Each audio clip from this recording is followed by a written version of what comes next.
नमस्कार। आज general knowledge MCQs and previous year questions में हम टारगेट 20 वाले सेशन में क्लास 3 देखेंगे। ठीक है, तो आज की क्लास में हम यह जीएस के लिए बहुत ही इम्पोर्टेंट है। ठीक है, तो आज का पहला क्वेश्चन देखते हैं। तो कौन सा क्षेत्र मुलायम लकड़ी के वनों के लिए बहुत ही प्रसिद्ध है? तो महत्वपूर्ण है बोला है। तो मुलायम लकड़ी में कौन कौन सी लकड़ी आती है, तो आप देखेंगे तो ऑप्शन देख लेते हैं पहले। तो मानसून प्रदेश है, मध्य अक्षांशीय मरुस्थल है, टुंड्रा प्रदेश है, शीतोष्ण प्रदेश है। ठीक है, तो इस जो लकड़ी में जो हमारा लकड़ी कौन कौन सा आता है मुलायम लकड़ी, तो वो देखोगे आप तो ऐसा आता है। इसमें विदेशी लकड़ी से मैपल आते हैं, और देखेंगे तो अब अखरोट के आते हैं, अखरोट। और ये सब जो हैं आपके कहाँ से मिलते हैं, तो शीतोष्ण प्रदेश से मिलते हैं। ठीक है, तो कौन सा मुलायम लकड़ी का वनों के महत्वपूर्ण है, तो शीतोष्ण प्रदेश। तो आंसर हो जाएगा हमारा डी।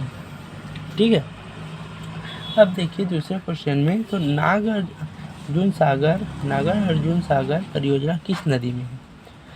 अभी सीधा पूछता है आपसे कि नागार्जुन सागर परियोजना मतलब देखिए आप किसी नदी में है, तो उसमें नदी बह रही है, तो उससे कुछ ऊर्जा उत्पन्न की जाती है, या फिर उसके जल स्रोत में नहरों के रूप में खेतों में भेजा जाता है, और अन्य उपयोगी चीज़ के लिए भेजा जाता है। तो इस काम के लिए परियोजना बनाई जाती है। तो नागार्जुन सागर परियोजना किस नदी में है, ये पूछा गया है। तो ये नदी जो है वो हमारी कृष्ण नदी में स्थित है। ठीक है, तो आंसर हो जाएगा हमारा ए, कृष्ण। ठीक है, अब आप नीचे देखेंगे तो तीसरा क्वेश्चन बोलता है भारत में पूर्वी तट पर स्थित कौन सा पतन मतलब बंदरगाह प्राकृतिक बंदरगाह नहीं है बोला है। नहीं है ना, ये बोला है नहीं है बोला है। ठीक है, तो कोच्चि जो है प्राकृतिक है, कोलकाता भी प्राकृतिक है एक अनुसार से, और कांदला जो है वह भी प्राकृतिक है। लेकिन आप देखें तो सबसे प्राचीन जो है चेन्नई का है, प्राचीन है, और प्राकृतिक भी है। ये प्राकृतिक नहीं है, सॉरी कृत्रिम है। ठीक है, ये क्या है,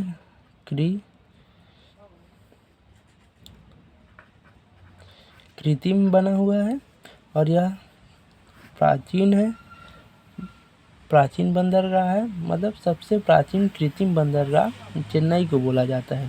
तो इसके आंसर में हो जाएगा हमारा डी, चेन्नई।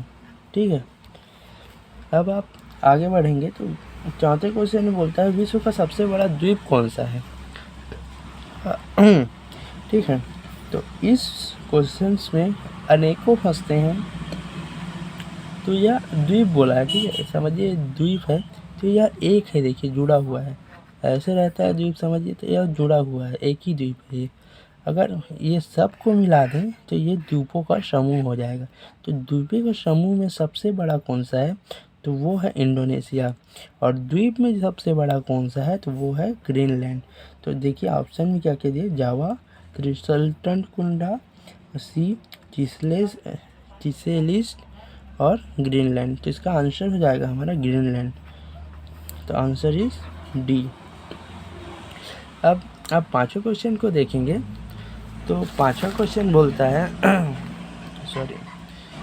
ये देखिए पांचवा क्वेश्चन विश्व की कुल जनसंख्या के लगभग कितनी जनसंख्या एशिया में रहती है? अब देखिए, अब विश्व को देखिएगा तो ये समझिए पृथ्वी है, तो समझ ये एशिया है। ठीक है, तो एशिया सबसे बड़ा महाद्वीप है, और इसी में विश्व की सबसे ज़्यादा जनसंख्या वाला महाद्वीप भी है।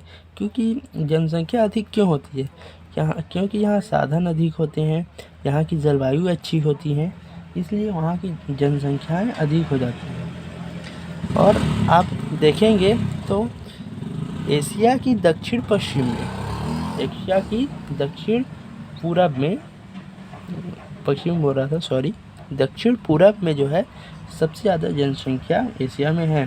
तो यह पूछा है कि विश्व की जनसंख्या से आपको कंपेयर करना है, तो एशिया की जनसंख्या कितनी है, आधा है कि 2/3 है कि 1/4 मतलब 1/4 है कि 3/4 है। तो इसका जो आंसर होगा वो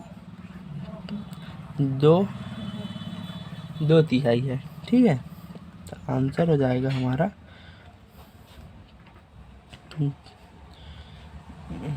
बी।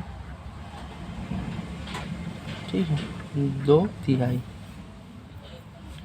और देखेंगे तो लगभग इसका जो है वो 60% के आसपास जनसंख्या है विश्व से। ठीक है, और विश्व का जो एशिया में विश्व का सर्वाधिक जनसंख्या घनत्व वाला देश है वो मोनाको है। ठीक, मोनाको। ठीक है, तो अब अगली क्वेश्चन में बढ़ते हैं हम। 5वीं क्वेश्चन हो गई।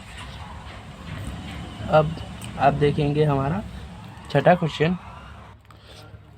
तो यह पूछा है कि यूएनओ का वर्तमान में महासचिव निम्न में से कौन है, मतलब निम्न में से कहाँ के हैं पूछा है। ठीक है, तो यह ए ऑप्शन में देखिए भारत, बी में पुर्तगाल, सी में केन्या और इनमें से कोई नहीं दिया है। इसका जो आंसर है वो पुर्तगाल होगा। और कौन है इसके जो यूएनओ के अध्यक्ष सॉरी महासचिव कौन है, तो आप कमेंट में लिखिएगा इसका आंसर। तो एंटोनियो गुतरेज है। ठीक है,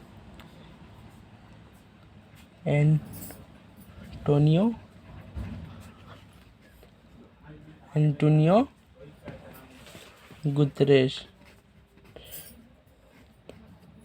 ठीक है, इसके बाद आप देखेंगे ये पुर्तगाल के हैं। अब 7वां क्वेश्चन में देखिए, तो क्विट्ज़ल जो मुद्रा है वो किस देश का है पूछा है। ठीक है, अर्जेंटीना का है, तो अर्जेंटीना का अर्जेंटीनो है। ठीक है, और बी में देखिए तो ग्वाटेमाला, तो ग्वाटेमाला का है हमारा क्विट्ज़ल। और सी का आयरलैंड का जो हमारा है वो पाउंड है। और डी जो कोलंबिया है, कोलंबिया का हमारा है पीसो। इसका है हमारा पीसो। ग्वाटेमाला का आंसर होगा यही क्विट्ज़ल। आंसर है हमारा बी ग्वाटेमाला। अर्जेंटीना का देखेंगे जो मुद्रा क्या है, तो ये होगा हमारा अर्जेंटीनो। और आयरलैंड का देखें तो ये पीसो, सॉरी ये होगा पाउंड। अब अगली क्वेश्चन की तरफ बढ़ते हैं हम। तो वयस्कों में श्वेत रुधिर कोशिकाएं और लाल रुधिर कोशिकाओं का औसत अनुपात क्या है, तो यह याद रखने के लायक है आपके लिए। रुधिर की उत्पत्ति भ्रूण के मीलोडर्स से होती है। एक स्वस्थ मनुष्य के शरीर में 5 से 6 लीटर जो है रक्त होता है। ठीक है,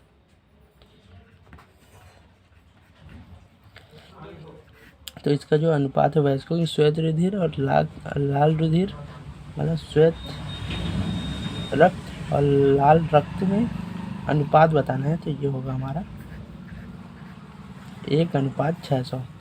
तो आंसर इज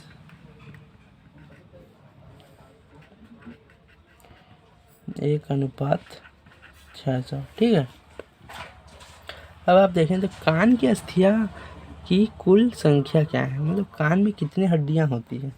यह जनरली कई क्विज़ेस में पूछ लिए जाते हैं, तो यह बहुत ही इम्पोर्टेंस है, आपको नॉलेज भी होना चाहिए। आपके शरीर में सबसे छोटी हड्डी कान में पाई जाती है। तो अब देखेंगे तो कान में ना 2 हड्डी नहीं पाई जाती, 4 हड्डी भी नहीं पाई जाती, 6 हड्डियाँ पाई जाती है। तो आंसर हो जाएगा हमारा सी, कान। और कान में जो है सबसे छोटी हड्डी पाई जाती है, और जो जांघ होती है जिसे हम फीमर कहते हैं, उसमें होती है बड़ी हड्डी। ठीक है। अब देखिए 10वां क्वेश्चन बोलता है जॉन ग्लेनर मेंडल को आधुनिक अनुवांशिकी का जन्मदाता माना जाता है क्योंकि उसने अनुवांशिकी का सिद्धांत प्रतिपादित किया। ठीक, तो उसने जब यह प्रयोग किया तो किसमें किया, ये पूछा गया है। तो फूल की मक्खी में, जो फ्रूट फ्लाई में किया, ब्रेड के फफूंद में किया, मटर के पौधे में किया, कि रिसस वॉमर ने किया। तो इसका जो आंसर होगा वो होगा मटर का पौधा। तो आंसर इज सी, मटर का पौधा। ठीक है। और इसके बाद में बता दूं अनुवांशिकी गुणों का वाहक जीन होता है, जीन है जो वो होता है वाहक अनुवांशिकी का। और इसके साथ ही वर्णद्धता से रोगी को लाल एवं हरा रंग पहचानने की क्षमता नहीं होती। वर्णद्धता जो होती है रोग, उससे लोगों को लाल और हरे रंग की पहचान नहीं हो पाती है, और हीमोफीलिया में रक्त का थक्का नहीं जमता है। ठीक है। अब अगली क्वेश्चन में आते हैं हम 11वें क्वेश्चन। तो 11वां क्वेश्चन बोलता है हमारा गुणसूत्र के उस युगल को मनुष्य के लिंग का निर्धारण करता है, लिंग निर्धारण सूत्र कहते हैं। ठीक है। तो अन्य सूत्र को क्या कहते हैं, इसे बोलते हैं अलिंग सूत्र, जिसे ऑटोसोम बोला जाता है। ठीक है। तो आंसर हो जाएगा हमारा ए,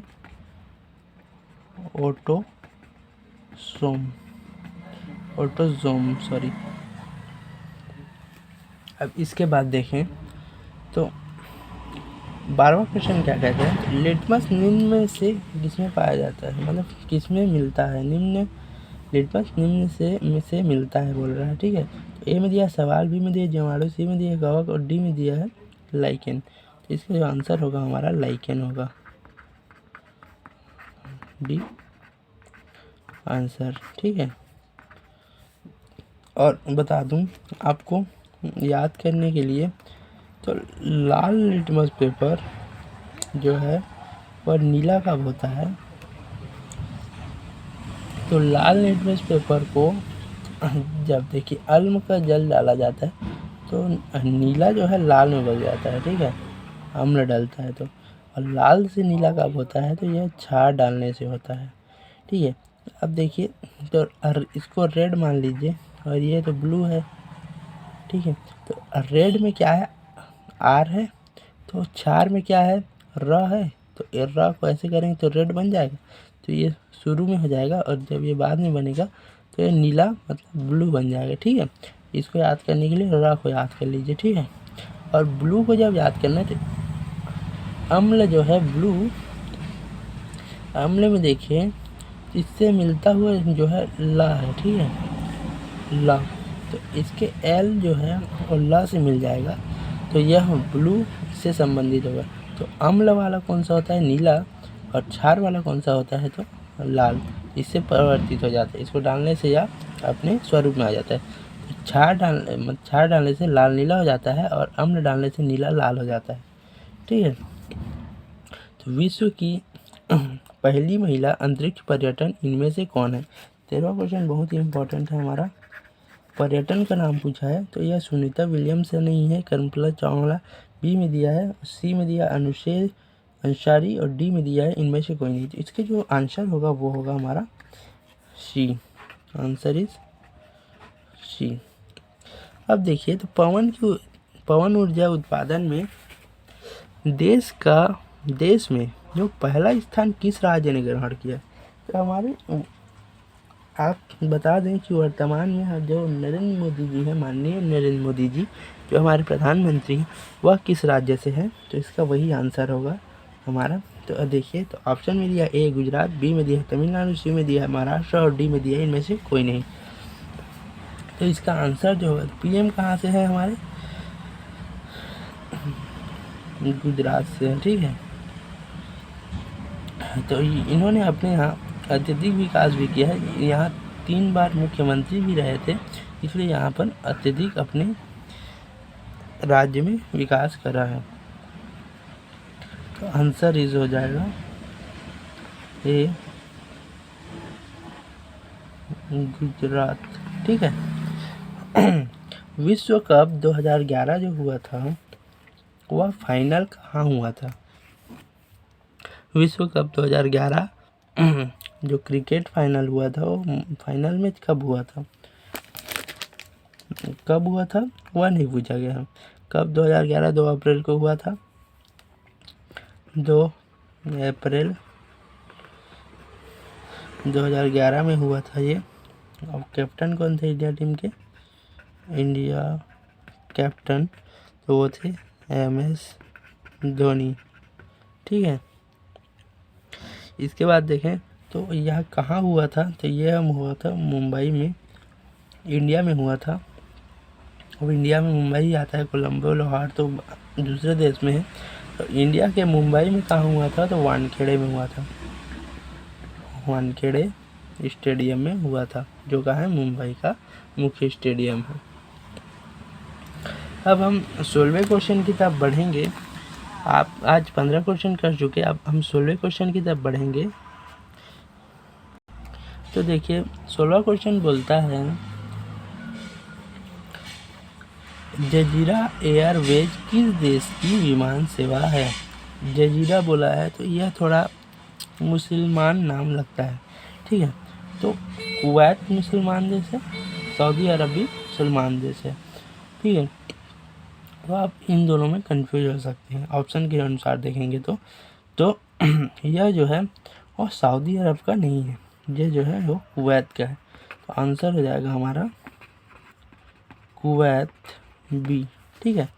अब 17वां क्वेश्चन देखिए तो वाला निम्नलिखित में से किस अपरदन कारण का प्रतिफल है? अब देखिए वाला किससे होता है?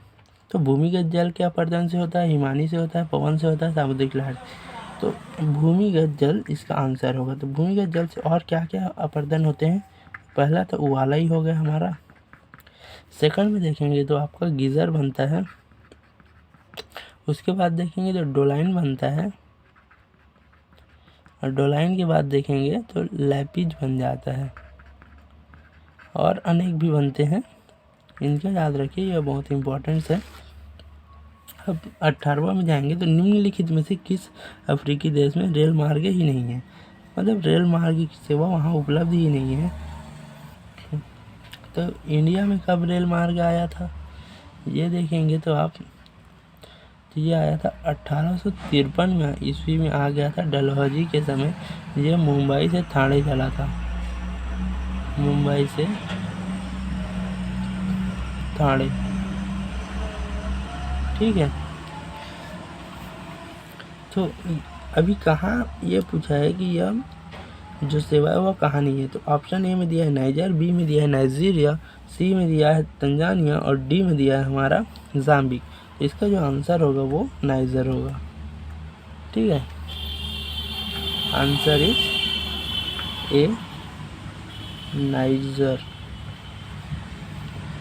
अब 1920 क्वेश्चन लास्ट हमारे बचे हैं आज के।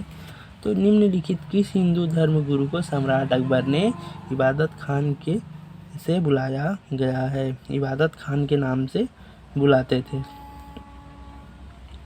तो आप देखेंगे तो मोहम्मद अकबर जो है वो बीरबल को किस नाम से बुलाते थे? बीरबल, बीरबल जो मुख्य इनके समझिए मंत्री थे, और एक हिसाब से दोस्त भी थे।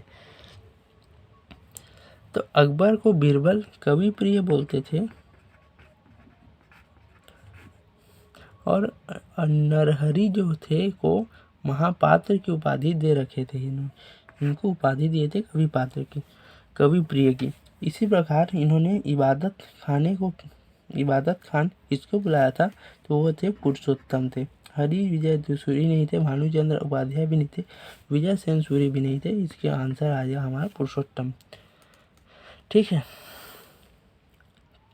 इसके बाद आप देखेंगे तो 20वां क्वेश्चन बोलता है किश्तवाड़ शहर किस नदी के किनारे हैं। तो यह पंजाब की चारों नदी हैं, यह पंजाब में बताना है आपको,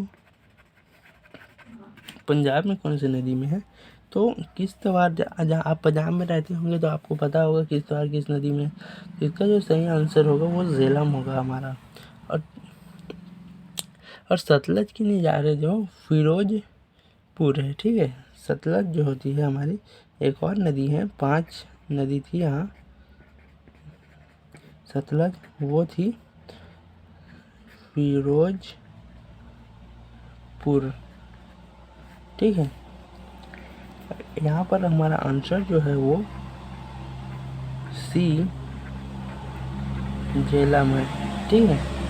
आंसर क्या है? सी है।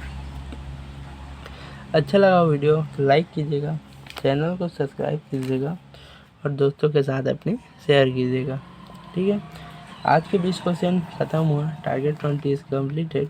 तो अगले क्लास में मिलते हैं, ऐसे ही शानदार क्वेश्चंस आपके सामने रखूँगा, इससे भी अच्छे क्वेश्चंस आपके सामने लाएंगे, ठीक है। तो अगली क्लास में हम मिलते हैं। धन्यवाद, बाय बाय।